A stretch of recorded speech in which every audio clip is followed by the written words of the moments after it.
Okay, I'll give a few moments for the room to start filling in. I didn't know that there was a waiting room for some people, so give a minute or so for that. I was just asking the two of you, actually, Tiani and JD, how's map camp been for you today so far? Been awesome. Yeah, I Yeah, I wish I wish I could have gone to more sessions. no, As it's usual. really Yeah, nice. And I say one that year, I every feel, year. sorry, you said that you say that every year. Yeah, I wish I could go to the whole thing. Mhm. Yeah, I think there's that. It's one of the things of if you're co-chairing and then you're stuck on the talks that you're on. So those are great, but then I also know there's a whole track that I'm missing because this happened every year. So we've got some Right. attendees coming in. We'll get started. Thank you everybody for joining for another great map camp. I had some brilliant conversations today. Watched some brilliant discussions. We've got a talk now I've really been looking forward to. When you read the title, what does land back mean? It's a great title because it was the first thing I thought to ask. But then after we had a light discussion as to what land back meant, I realized it was something I knew about and that was very close to my heart. And I think this will be the same for a lot of people, a lot of humans around. So without any further delay from me, a quick introduction really around your background and what inspired you to bring this talk to Map Camp this year. Now, Tiani and JD are old school map campers, so familiar to some of you already, familiar to the community. So it's really interesting just to hear what's inspired you today. Yeah. I want to go to Yanni. Sure. What's inspired me? Well, and JD came to me with the topic. And so I did a little bit of research and then I realized, same as you, Damien, I knew about it and was inspired, I think probably because of my cultural background and family history. There's been lots of implications in terms of land being either taken or being taken from land and that kind of thing. And other than that, my background is in engineering and computer science, and I have had a special interest in sustainability and clean energy and that kind of thing. And so it kind of all fits together with this idea of recoverability in the land and that kind of thing. So yeah, that's how I got to this point. Yeah. Fantastic. How about you, JD? Yeah. For me, I'd actually when we were asked to do the talk, I had been down on the Navajo reservation near where I live, visiting some friends, and had gone through a ceremony and had a lot of different discussions around like what was going on and how they viewed the land and um, how things kind of have impacted the communities in the Four Corners area of the US. So that was a big part of why I wanted to dive into this. And then my background is in engineering. I'm a architect and well, right now I work as a director of engineering over the public platform of Stack Overflow. But um, for 20 plus years now, I've been building software and data products. Yes, that's really good. That gives me the sense we'll get equal amounts of the emotional human side as well as the organized sort of data side with engineering backgrounds as well as real personal interest in the subject. Why together as a last question? And what's that experience been like in terms of comparing your own points of view? It, it's been an absolute joy working with Tiani from my point It's of been view. awesome. It's been so much fun. We've had a Yeah. great time. We met through the map camp kind of like community. So through the Wordly mapping communities. Yeah, we've been in touch over several years, and yeah, this experience has been great. And I've learned a lot too. And then it's been great seeing like the different, experiences that specifically the ones that JD mentioned coming into this talk that she had observed and experienced, and then bringing mine, and it's been really nice and really, really enjoyable. Well, that was really clear just in meeting you two together. It was clear that there's been a lot of work and thought go into this, and it's really nice as well that you have such personal, sort of authentic reasons to be interested in this. So I'll let you begin. Tell us all about land back, why it matters to you, and why it should matter to all of us. Should I share the slides? I think. Yeah, let's pull them up. Okay. Everybody see that? Yeah. Okay. Let's see. So yeah, recoverability, what does land back really mean? That's the talk, and I think we've gone through our introductions. So this is us. Recoverability. Do you want to go, Tiani? Yeah, so I think one of the we'll talk more about our process, how we got to this point, how we dove into the topic and got to mapping and all that kind of thing. But we started with what is recoverability, since that's kind of the bigger theme that we're looking at, and this idea of the system or process to return to its normal state of function after experiencing failure, disruption, or adverse events. So we were thinking, in the terms of land back, as we explain more about it, what does it mean to recover? And we actually came up with lots of R words that we'll share. What is the return? Like, what are we returning to, or trying to recover, or trying to heal, or repair harm? And what is the adverse event? Where did it come from? How did it start? And so this idea of restoring operations and services to a condition with it, and minimizing impact of the disruption, and then preparing for potential failure. This idea of what can go wrong, why does it go wrong, and what are the things that we can put in place that allow for more resilience in the system. Yeah, and so yeah, that's go ahead. well, I was just going to say, I think it's really key to think of it in terms of resilience, and how are we resilient, and how are we sustaining ourselves in whatever system we're working in. Yeah, I think the long time frames of what is involved in this topic lends itself to, for the future, how do we build resilience? Yeah. Yep, absolutely. And so land back, there are a number of examples of what land back might be. Forest and waterway regeneration, ways of making the land more resilient in general, but also restoring certain things that are tied to the land in human ways, cultural things, and ways of living in harmony, I guess. So yeah, land back is a global movement. It's not localized, but it is very local. It's by and for Indigenous people that advocate for reclamation of lands that were taken from them through colonization, through treaties, through like displacement. It really does seek to heal the wounds of that era and of the current era as well. I think there's still a number of like real issues with colonization around the world, and that it's harmful in a larger sense, and that we need to figure out how to integrate more of the voices of people who've been marginalized and suppressed.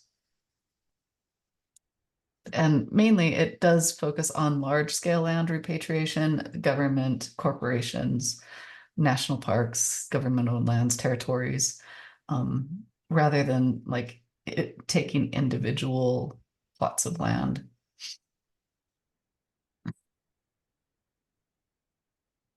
Yep. Yeah. So just so the first, the status quo is kind of, I think that's like where we landed with this idea of our, well, we'll see, you'll see how our thesis and antithesis were built. But the status quo is, one example could be where you saw the land back and what that movement is about, and the restoration of lands, and how it's a movement that's global, but indigenous peoples from all over the globe. The status quo would be an example of something like factory farming. So the focus here is more as the land is a commodity. The ownership is tied to control and fully exploiting the land and using it to extract. And the key point here, that the theme that we kind of like tease out as we were working on the concept through the synthesis of these ideas, was this dominion over nature and others being this actual status quo. This idea that the land and others are there to serve and need to be dominated in some way. And that's where you get the private ownership and exclusionary rights, and it links to all different elements of through society.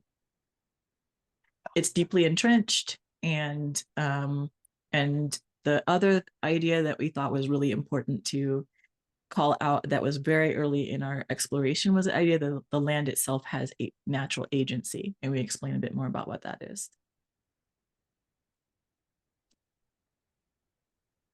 So the process that we went through, we'll talk a little bit about how we kind of came up with the maps. We had, we were given the theme of recoverability, and then came up with the actual question that we wanted to ask, and came to a decision around that after it was quite a bit of discussion, really. And at that point, we went into discovery and research. We started like searching the web and looking through books that we had, and created a bunch of shared notes, as well as like a board to aggregate all that information, pull it all together, kind of like get ideas and talk quite a bit and kind of gather the evidence. From there, we started trying to identify the needs for the thesis as well as the antithesis. What are the needs of the status quo? What are the needs of the land back movement, of the people involved there? And then dove into discussions of the components, the subcomponents, and we revisited this on a weekly basis for a number of months at this point. And toward the end, started identifying more of the pipelines that in turn caused us to identify some different needs as well as other components for the synthesis, and kept revisiting. So this was like a very iterative process that we went through over quite a bit of time. And then we tried to reconcile all of the different components across all of the maps that we created. Yeah. And you see twice we say we let it marinate and revisit, simmer and revisit. And we noticed that we were doing that a lot between the board of the broader ideas, between the map, lots of reiteration, iteration on the map. And we'd go away and we'd think we had come to some kind of connection and realization of something. We'd go away and we'd come back and like, no, I think this might be it instead. And that was kind of one of the takeaways for the mapping process itself, is the usefulness of like taking the time to let it kind of grow and simmer, and ideas to form and kind of settle, and to come back to them. Yeah. It was such a powerful process to go through in this way. I was really pleased with how everything went. Okay, so thesis. We asked some foundational questions. To start, do you want to go? Yeah, so the foundational questions were focused on what are the foundational paradigms and beliefs that inform the status quo? What is currently happening with regard to property rights specifically, and well as generally around the world? So what does it mean to own the land was really that was kind of a premise. Like, what are the foundational beliefs, and then what does it mean to own the land? Like, where did that come from? How did this arise, and How does it connect? And then what works and what doesn't work in that current model. So that was part of the initial conversation for our thesis. And something that did come out of this that I kind of want to touch on briefly is that the mapping process itself, it contains inherently, the current mapping process contains inherently some of the assumptions that are part of the status quo. So, right? Right, because it's meant to explain the forces of capitalism. And so the forces of capitalism, that's it kind of, as we were mapping, we're like, wait a second, this is exactly what we're describing here. Those underlying assumptions that you're holding around how you grow ideas in a marketplace. Yeah. So let me pull up the first map.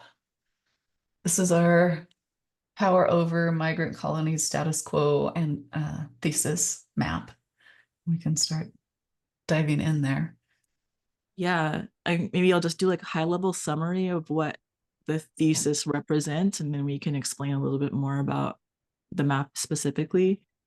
So it represents the colonial, maybe feudal paradigm, and marked by hierarchical ownership models, commoditized views of nature, and governance structures that would be rooted in individual ownership, domination or dominion of the land, and punitive justice.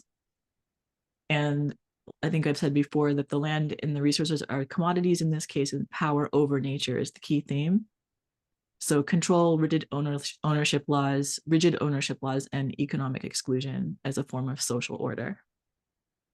Yeah.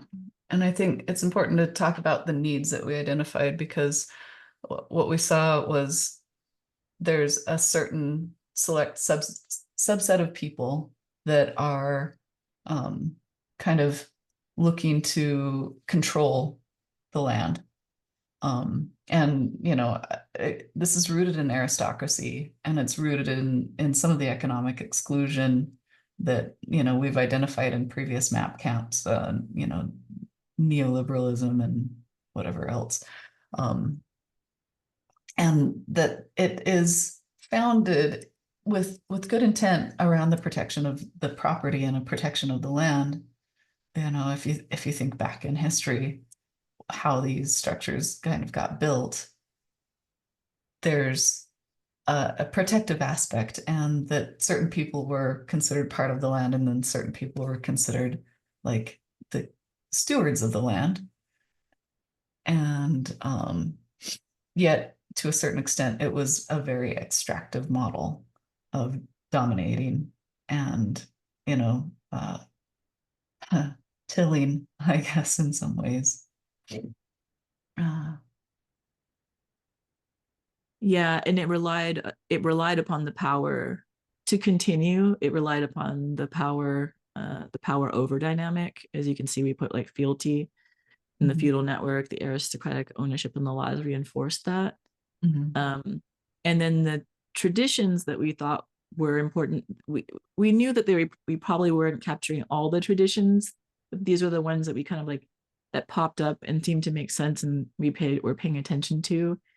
And that was that definition of property. So how property is defined and how the ownership is defined, and this like rights of succession or primogeniture and might makes right, and that those being key themes that continued to just they just continued to grow and serve those needs of protection of the property and extracting material gain and competition and sovereignty. Yep. And yeah, they're all founded on some really powerful fundamental beliefs about how the land and what the land is for. It's a use model of relating to the land, and it's a use model of relating to others within the system. It's at least to a certain extent transactional. Yeah, to a certain extent, because you can find examples of probably where the land was cared for and people at the same time, but the general system structure was reinforced by this idea that there is power over and dominion over nature. Yeah. And I think relativism, postmodernism, neoliberalism, all of those are kind of like reinforcing factor, like fundamental beliefs or philosophies that kind of both deconstruct meaning and like create this view of the world that is kind of more dead. Like you look at the land and you don't think of it as a living thing with agency. Right. Right.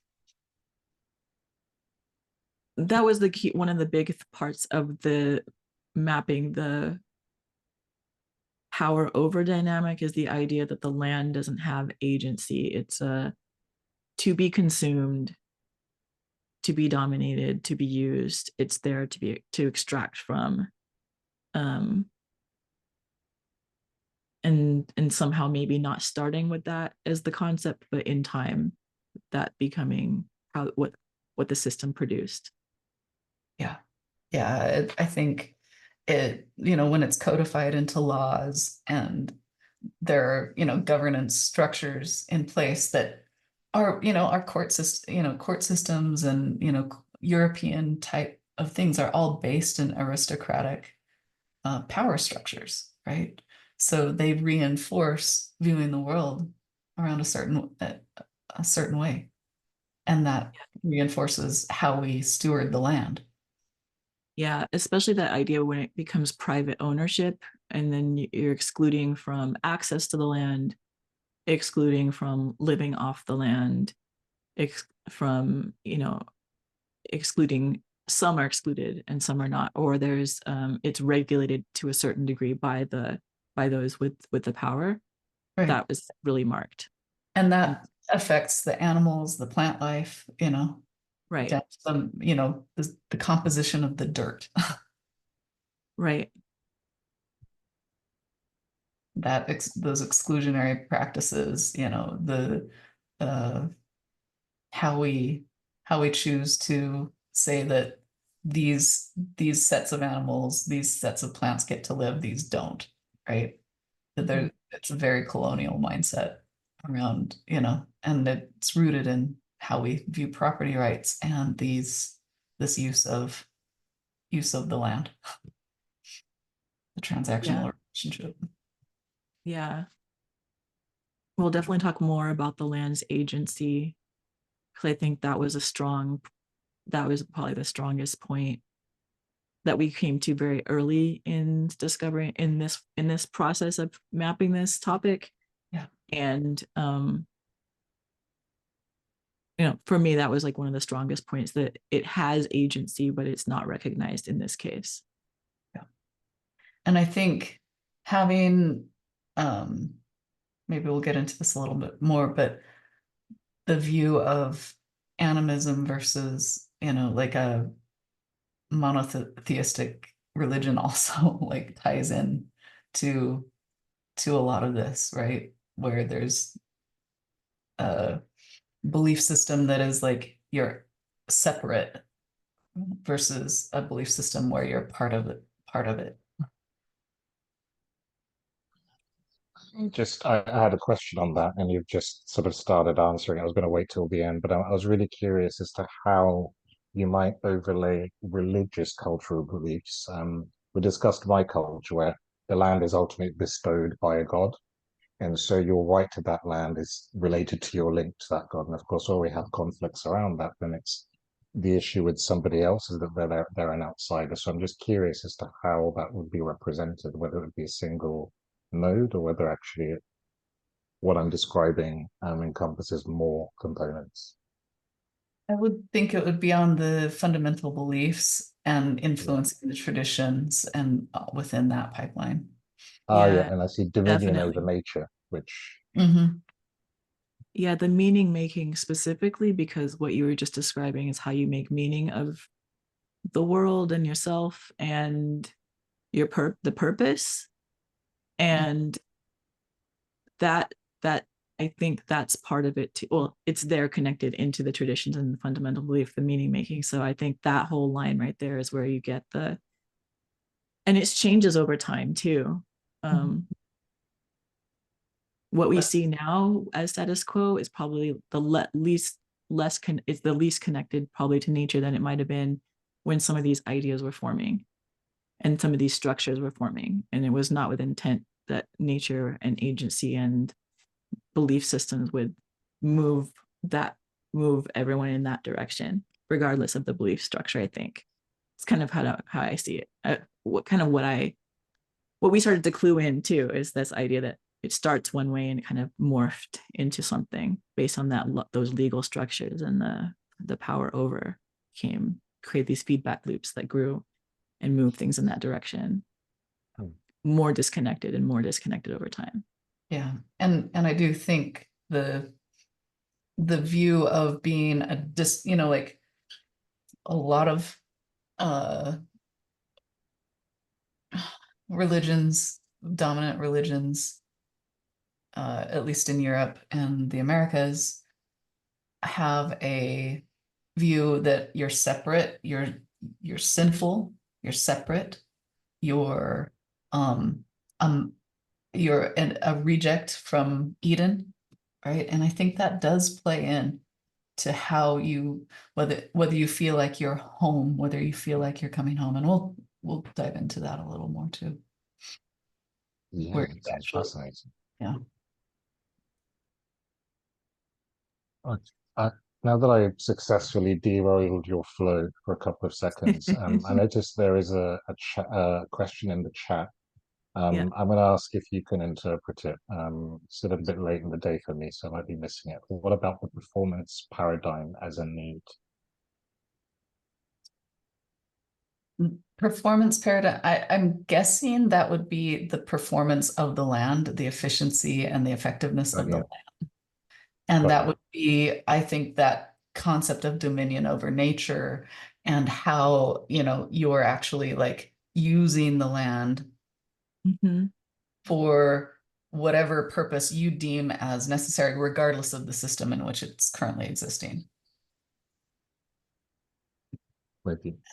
And that's what we're trying to capture with those traditions and those fundamental beliefs, and how it informs the land stewardship. And so that would probably live in the land stewardship pipeline. Matthew has actually come in and annotated. So he says, one of the things the Second World War was at the origin is the doctrine of performance. Since then, we're still in this paradigm. By paradigm, I mean institutions are accepted by everyone. Which is throwing me because I thought, yes, performance of the land makes entire sense. Yeah, productivity, performance, control to a certain. There's a like, a lot of us were probably raised with the perception that we must punish ourselves to do better, that we must work hard to do better, right? Rather than live in the flow, live in the Tao, or whatever, however you might want to think about it. That idea that we must dominate our bodies also informs how we treat the land. Yeah, there is also this is on our board. I just remember this performance questions making me think. There was a Harvard business, it came from Harvard. I don't know exactly which publication, I can't remember. 15 characteristics of white supremacy culture. And one of them is, a few of them talk about the believing progress is bigger and more. So the definition of success and performance, hiring more staff, developing more projects, serving more people, whatever, being busier, but valuing quantity over quality. So those are some of the things that we kind of see here now. And at least those two, which would be quality over quantity and quantity over quality, and believing bigger is more. Those are the first two things that came to mind as tenets from that article, that kind of match that idea of the performance paradigm. Sense of urgency could be as well. Prioritizing quick or highly visible results, which exclude potential allies or or in this case could harm the land because you don't take the time to well, getting ahead of myself in our mapping, but like that's kind of what this is. Like it developed into more and more and more, and competition and growth and performance. And it's a very human-centric view of the world. I want to point out that like you're looking at the world as humans being the most important thing and not seeing humanity as a bigger, as a small piece in a bigger system of. And so performance in what lens, right? And what zoomed in lens. Yeah. And in doing that, you actually do things that harm the humanity. Yeah, absolutely. You don't actually like elevate humanity in doing that because you've disconnected it from the whole system. You do things that kind of like harm the harmony and of the system and how it works, the agency of the earth. Yeah. Next map, do you think? Yeah, I think so. I think we're getting there. Yeah. Okay. All right. So I guess I'll just to kick this one off. The antithesis to the thesis status quo is we focus on this power with dynamic and power with paradigm that from indigenous communities, and kind of what we learned from understanding indigenous communities across the globe and what they are thinking about and what they care about with the land back movement. And so the needs that are really essential to this are partnership and allies and land restitution, protection of sacred sites, and it's kind of a connected need with the cultural revitalization, economic justice, and then sovereignty and determination. If we go all the way down to the bottom of the map and like the fundamental, like in terms of meaning making, you see the agency of nature is kind of at one of the core central ideas towards this that feeds the fundamental beliefs. And the fundamental beliefs, we focus on this like tribal and intergenerational mindset, which helps develop these traditions that focus on communal ownership and this definition of responsibility, which leads to like what does it mean to steward the land? It means something differently. It's more about a distributed network and cooperation and agreements and understanding how everything's connected. Yeah. And in doing so, anything you design is taking into consideration a more needs, more collective needs, rather than the needs of the few. Yeah, and I think the communal ownership extends beyond humans. It extends beyond the people that are alive. You might have ancestors as well as future generations who have an idea of needing to be represented in the ownership and the stewardship of the land.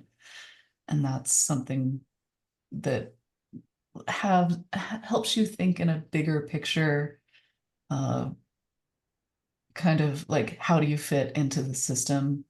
How do you fit into and how do you like insert yourself without doing harm, right? Yeah.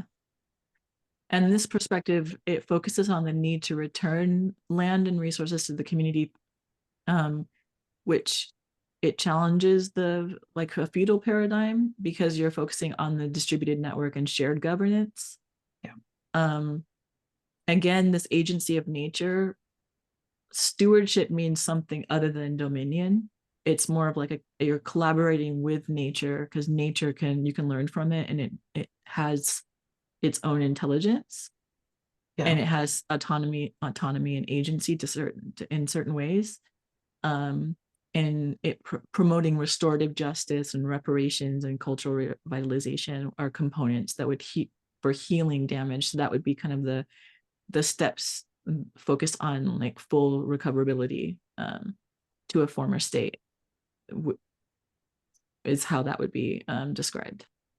Yeah, and how much that stewardship influences, because you're listening to the language of nature as part of being a steward, then it influences how your language is expressed.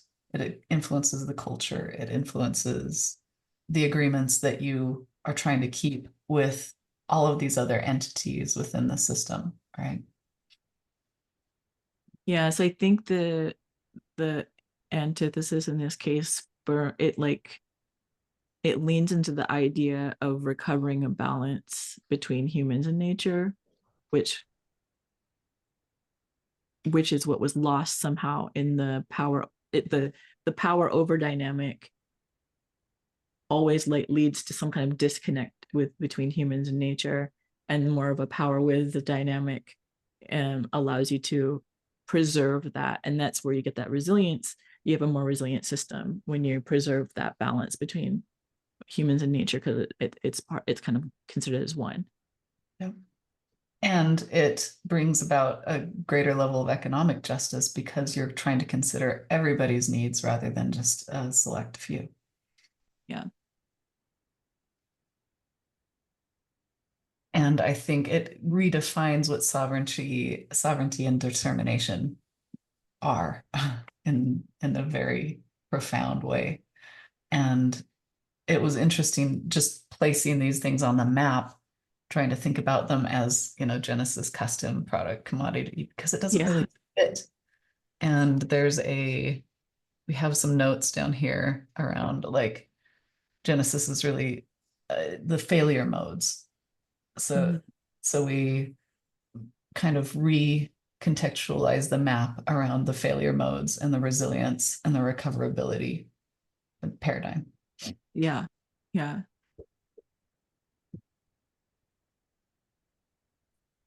Any other thoughts? I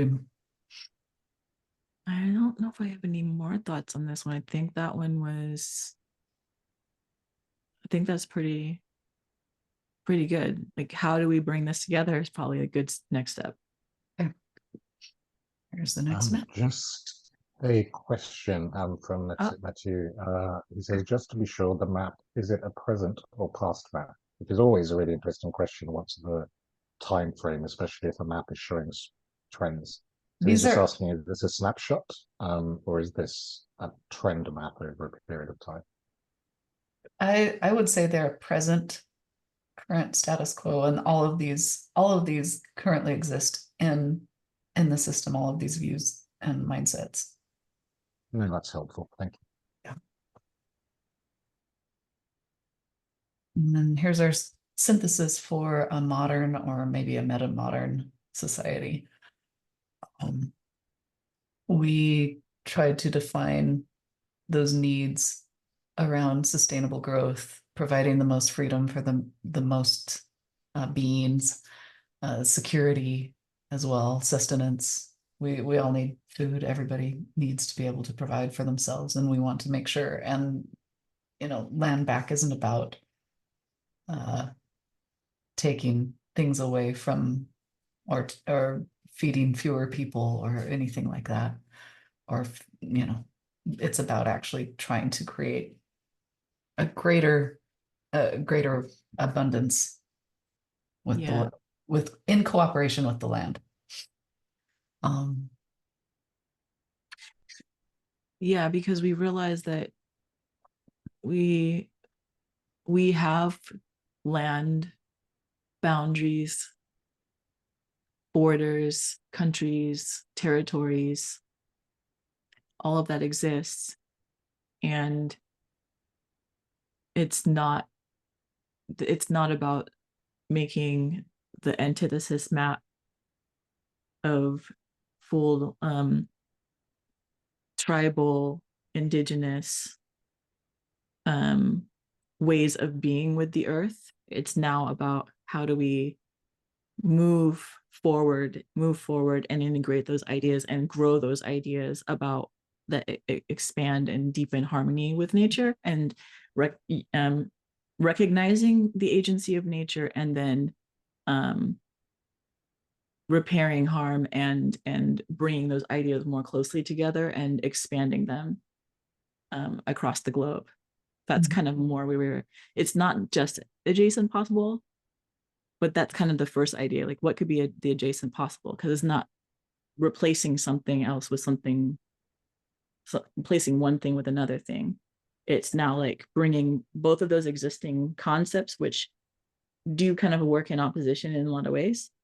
How do we bring those together and move forward in that direction? What would that look like? What could it look like? What could be, and what is being done too. So that was part of our exploration, is what are there any current examples of things that we could say, this is like a synthesis of these concepts that is moving us towards something more positive. Yeah. So key components that I think we can talk about are, we want to account for the agency of humans, but we want those humans to exist in that larger system, to be able to be seen as existing in that larger system rather than as dominating that system. We want to account for the agency of nature. We want to look to the past and learn from the mistakes that have been made across the globe and have caused so much harm and so much,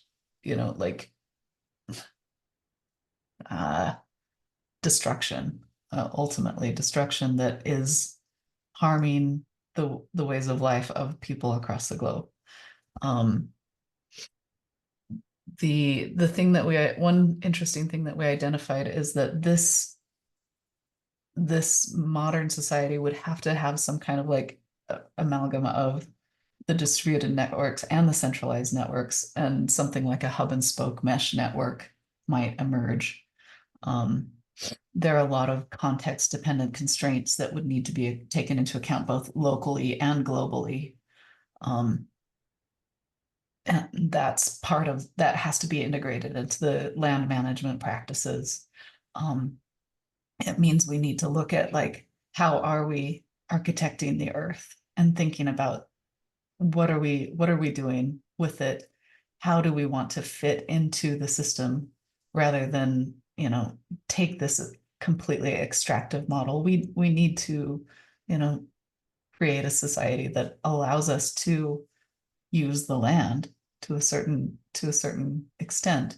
And at the same time, how do we listen to the land and what it needs? And those things like regenerative farming, rewilding projects, actually often allow us to get a better use from the land when we're looking at those constraints. Yeah, you mentioned another in our research, geoarchitecture, another technique. Could you explain that one a little bit? Yeah, geoarchitecture is, I think of it as a way of, who was it? Christopher Alexander with the pattern languages. Pattern language, yeah. Yeah. Looking at the land and how it's placed, the landscape, right? We talked about this with Wordley mapping. We're looking at the climatic patterns, we're looking at the landscape. And literally, that's what we're trying to do with this synthesis. How do we shift the land in ways that will allow the agency of nature to make work easier, right? Yeah. A lot of the regenerative farming techniques require a lot less effort from the people who are working the land. And you also get more diversity, you get more nature. You may have loss because you're not,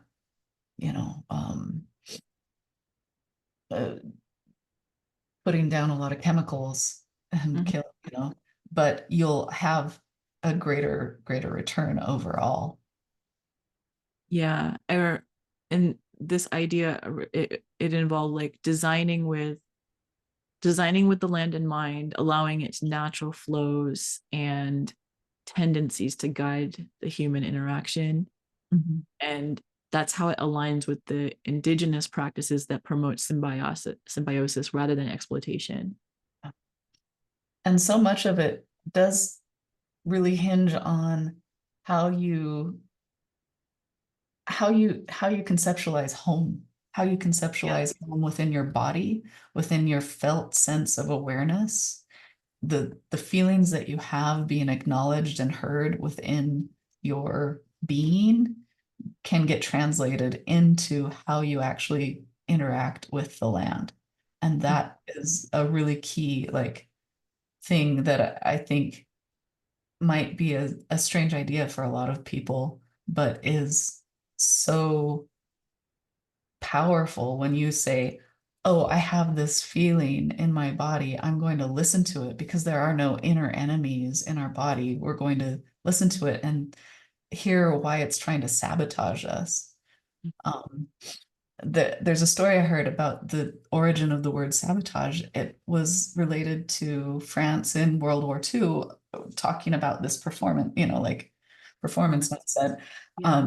that kind of got propagated by these toxic belief systems. But sabotage is rooted in the word, it means to throw a boot in the works, because the French would throw a boot in the factories that were building the death machines for the Nazis.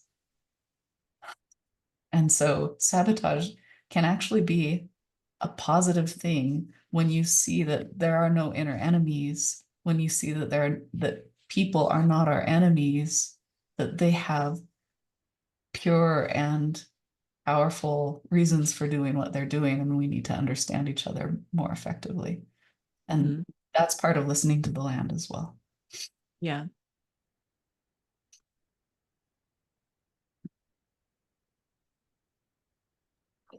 Our good friend Matthew asked a question around why agriculture is in custom. I was tempted to answer with your previous question, which is around using the bottom set of axes really is to talk about fragility, because I think you talked about failure modes. The way I've described it is effectively saying, like, towards the left is stuff that's breaking, breaks easily. Towards the right is more robust. But I did say it's probably worth just checking that. His question is, why is agriculture in custom? That was my interpretation of what you said. If you can correct it or Yeah. amend. And I think that is true. And also agriculture is over there because of those context dependent constraints. The agriculture itself needs to change depending on the needs of the system and how we're dividing up the land. Right. It's not context independent approach to agriculture. So it's understanding the land, the needs, the geography, the geology, all of those aspects to come up with the ways of working that are appropriate at the time in that case. Yeah. Less manufactured, less corporate, yeah. Yeah. More Less thoughtful, monoculture. less monoculture, yeah. And so this is where we're saying maybe we're here and we need to move further to the right, but we're going to iterate into that. And we're currently disappointed with those monocultures across the Yeah. And that's why I think that's the point that you made earlier. It may seem that you have loss because you're not extracting everything you can and that you can from the land according to right. But I think I remember this white paper that I always refer to it just because like there's a graphic and an image about this idea of the amount of learning you do over the amount of just doing, that it's directly proportional, like your performance and capability over time. So I see this as a way of doing, like, spending time in learning and problem solving, and over time it will lead to the yields that's needed for whatever you're trying to do in this sense. But if you just do that initial, like, just go do and drive, and maybe like more monoculture, like in agriculture, that's where you get the harmful things happen over time, because you're not thinking long term and you're not really taking all those things into consideration that that would be more harmonious. Yeah, and there is an interplay between like survival for a lot of, there's this concept of survival versus thriving, right? And Right. within the market, we tend to shorten and shorten our time horizon. Yeah. And if you take a step back and try to lengthen that time horizon, it changes your mindset and changes how you might approach solving the problems. And that can actually lead to this synthetic or synthesis of like, how do we get to those longer time horizons within the current system, and we have to change it, in other words, like, Yeah, you're untangling some of that performance and competition mindset for sure, and the ideas around production, where they have this concept of value and profit and reward system. It's taking a different approach to that, or at least moving it in a different, slightly directionally different. So yeah.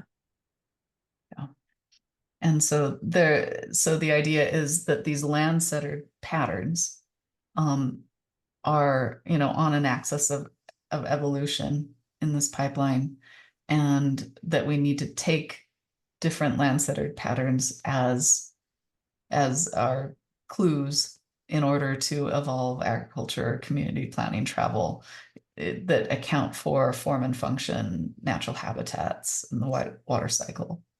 And it could be And other like lots of other things. Yeah, we were just like, there's no way we could fit them in here, but Yes. and they would be different. They would be contextually different, what the things you'd focus on too. Yeah, but yeah. And in Indigenous culture, there's a Thanksgiving address where you express gratitude for all of the different ecological systems. And you think about like how grateful you are that berries exist, that, the water is this powerful force, that, the land and the sky and pretty much everything. You think about the hierarchy of the system in that Thanksgiving address, and that informs that practice, that address informs the fundamental beliefs, informs the land-centered patterns, and on up. Yeah. So the land-centered patterns there is a swap out of traditions. That's one of the things we were like, instead of leaning into traditions that form over time, human traditions and the assumptions that go along with them, understanding land-centered patterns, understanding the land and context and all of that, that now being the thing that kind of like allows all these other, enables all these other ways of being with the land and producing and stewarding the land become possible then. Yep.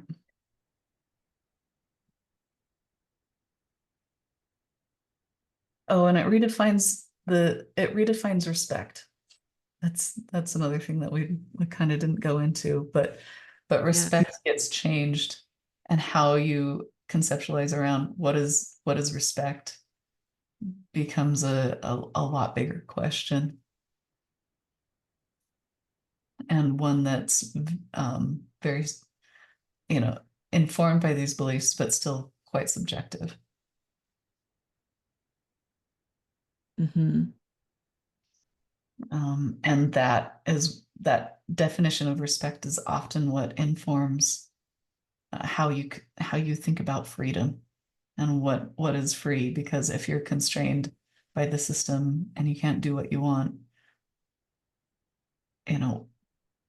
in like, you want to, dominate the land, that's freedom, right? In one context, but in another context, it's not at all. Yeah.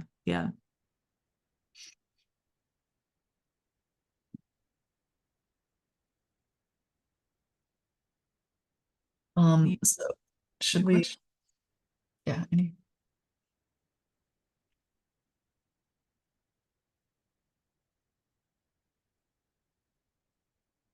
Okay. Nope. Okay. Okay. So we can go back to so yeah, just speaking to the antithesis. We went over what foundational paradigms and belief informed the land back movement, How might the land back movement affect me or my community? What causes the loss of land in the first place and causes the need for recovery? And then synthesis, here are the R words. Yeah. We every time we saw a new one, we would drop it into the board. Yeah. We saw examples of all of these, like reciprocity and reclamation, reparations, recovery. All of these, they seem to all in different ways, and they appeared in different places within the idea of the synthesis, as well as the land back movement itself.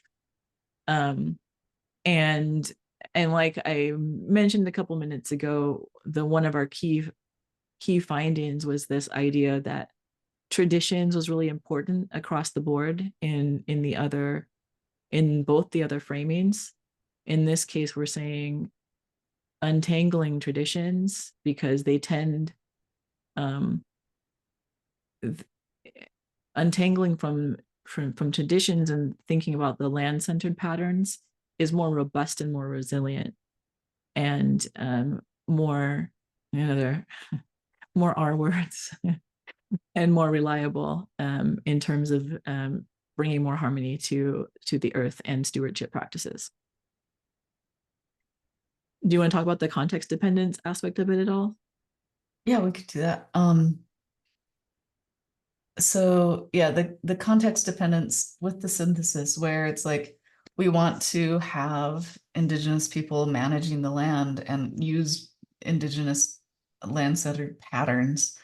But we also want to account for the current state of our system and try to evolve it into a more resilient and recoverable, uh, healthy place. Excuse me. That context dependence really is important for how we both divide up the land, draw borders around it, and build culture and rules of interaction, rules of engagement.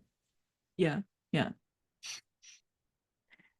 So yeah, context dependence is key in kind of like experimenting with these different patterns of rewilding, of restoration, of reparation, and so we have to deeply listen Mm-hmm.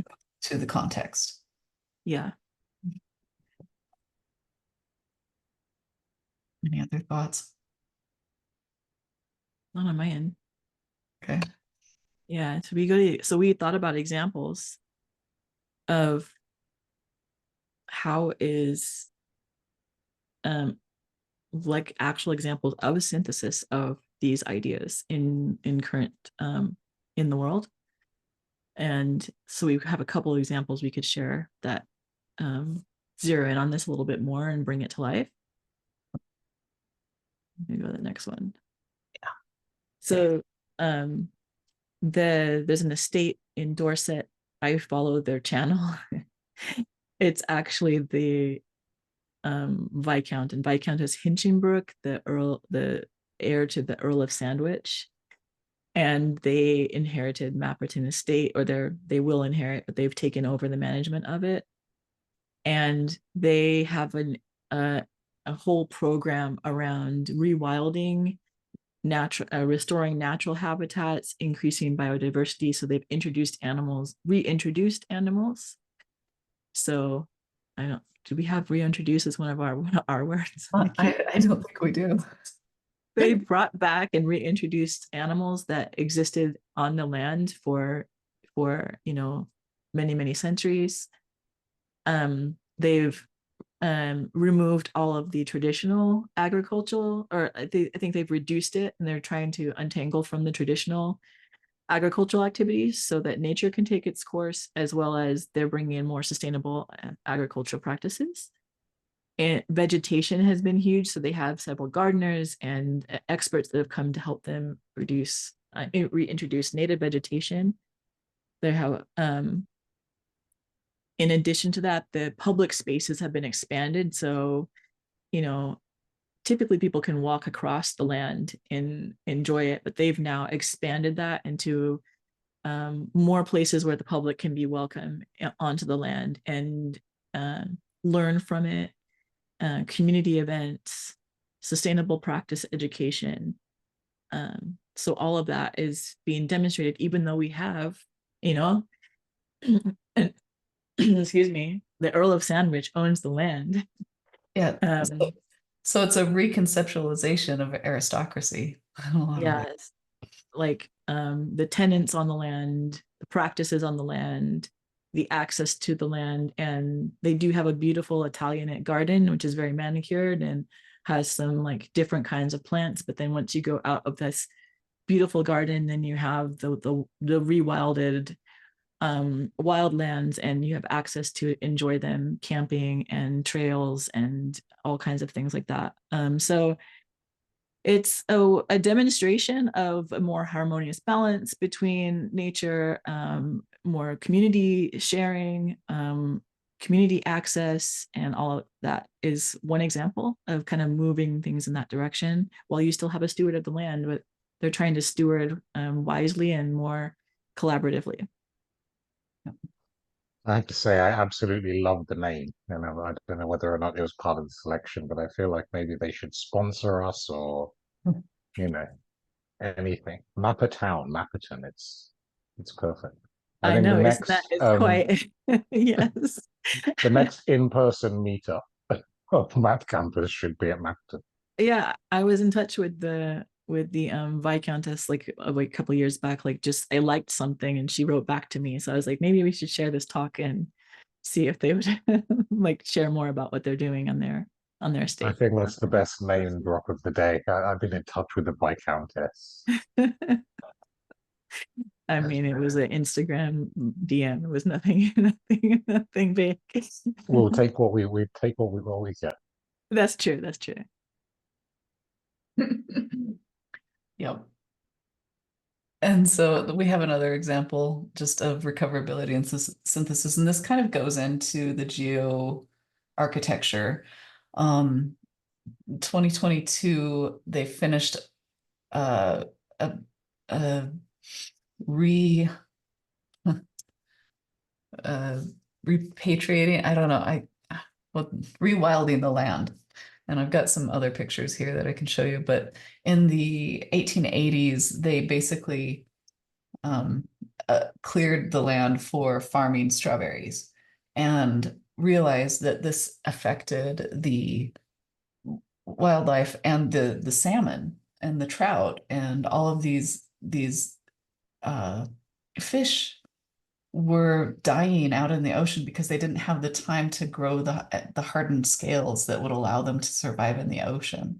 And so they started trying to change how the Puget Sound was architected because of those changes back in the 1880s when the land, and this was driven by indigenous tribes trying to bring back health and bring back the biodiversity in that area. And how they're seeing their role as advocating for the land and being the voice of the land to the humans that may not have that language down as well.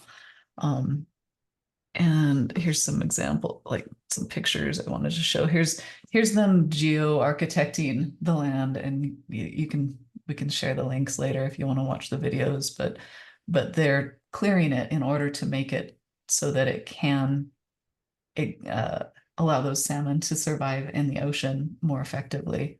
There's a map, and I think maybe it's this slide. Like that's what it looks like from above now with all of this land that's been flooded so that the salmon can kind of like get stronger before they just head straight out to the ocean. And there's some examples of all these other animals that now can call this land home when they weren't there before. And I think that's really important for us to acknowledge that we want this biodiversity, that we want to give space to the things that are natural to the area so that we can have a more robust like salmon crop. Anyway. Yeah.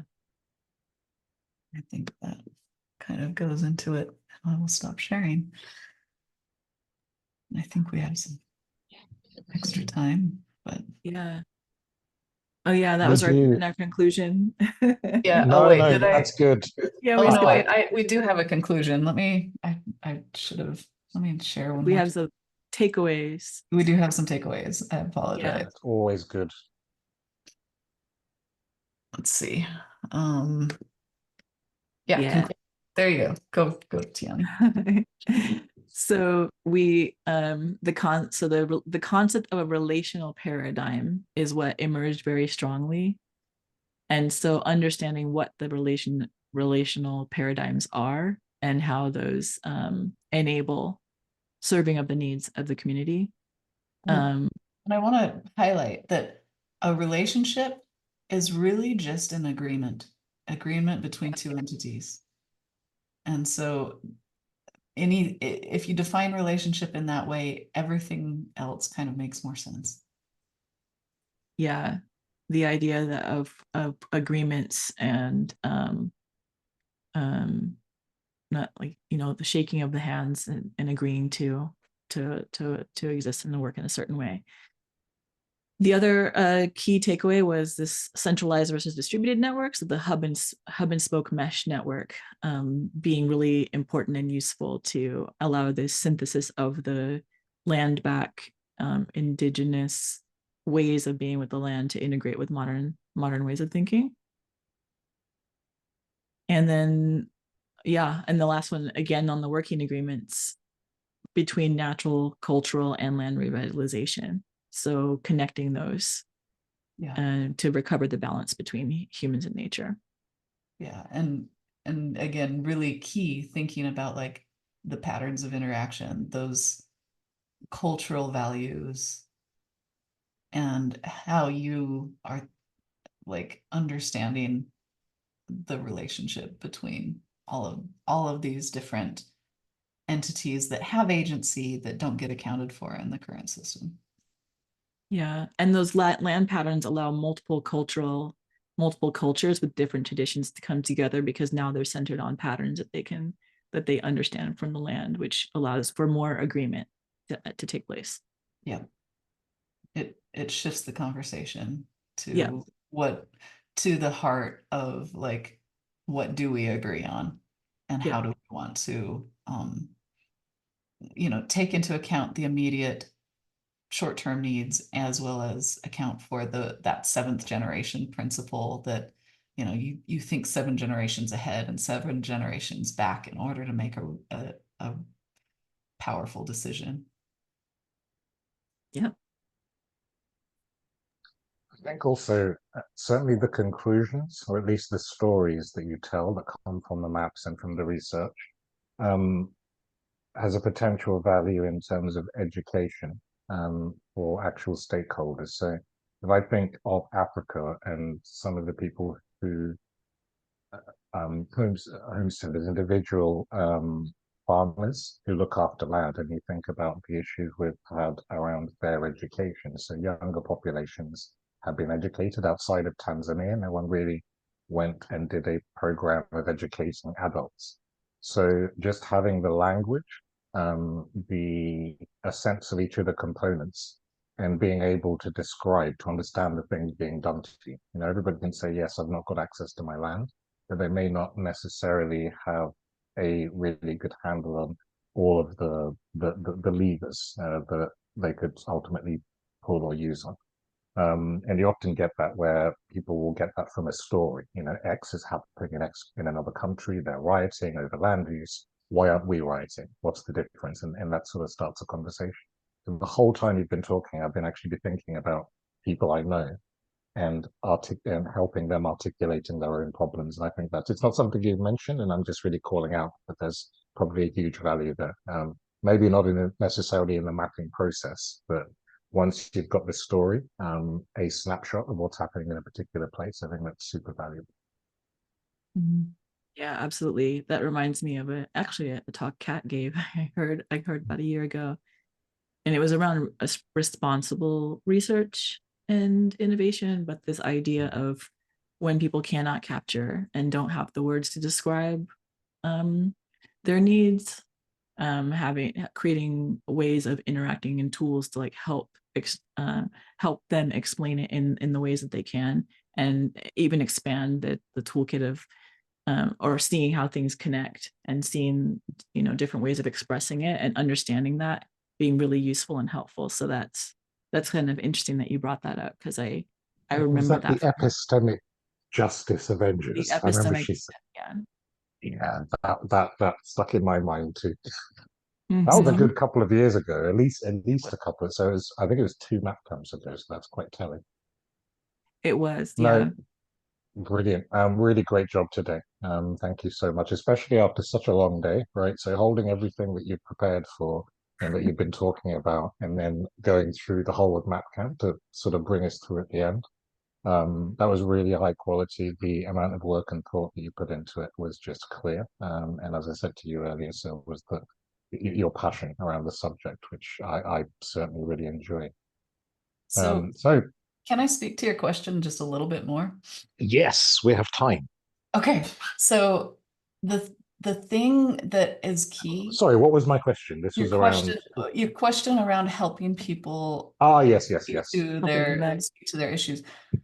The thing that I think is key is that body sense awareness and helping them speak to how something makes them feel and how something is actually like expressing in their body in order to connect that to a perceptual position within themselves, their own authority, and then being able to step out of that authority and imagine what it's like for another person, Mm.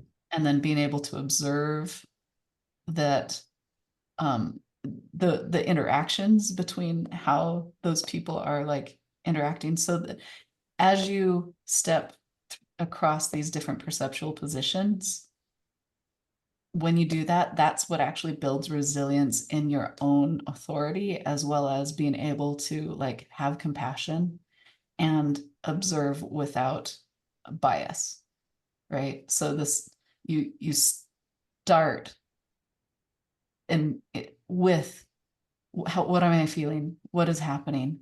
And I'm interacting with someone or something else. What is that thing feeling? How is that getting expressed? How can I understand that more fully? And then you step back and say, how are these two people, two entities interacting in a way so that you're not being narcissistic, you're not being codependent, and you're not just being an observer, an emotionalist observer. You have to balance between all three of those perceptual positions to really get a clear understanding of the context. And that's what will allow people to speak to the situation as fully as possible. Yeah, I forget the book I read this in. High power, low agency, right? So where somebody feels that they have very little agency, just showing them that the power that they hold, even if it's in some way obfuscated at that particular point. So yes, the power to strike or the power to protest. And often that's a communicative thing. You simply tell someone you can do this and they recognize it. And even before they do the act, there is a self and an empowerment there.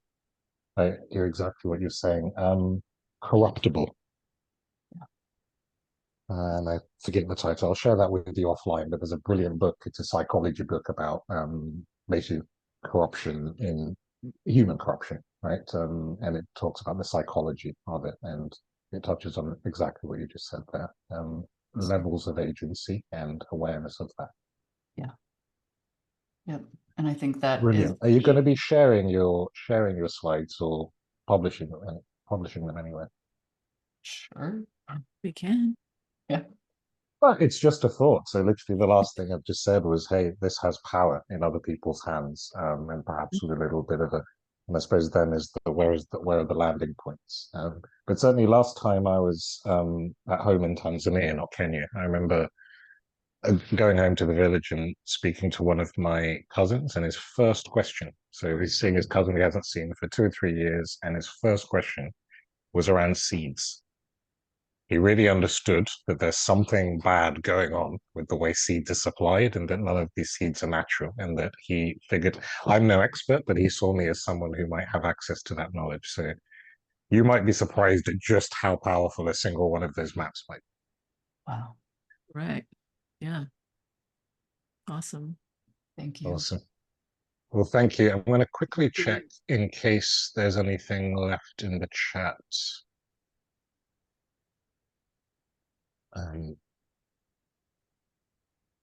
Let's see. I think we're clear there. And on the Q&A, 7 questions answered. I wanted to thank Matthew. I don't know if he's still on. Thanks for the engagement and the questions. They were really insightful. Brilliant, JD and Tiani, for bringing us home. I think we've just got the fireside chat and Simon's sort of closing notes. But a really good day as well, and thanks for your contribution. Thank you so much. Thank you. Excellent. I'll close up the room for now. And thanks to everybody who joined as well.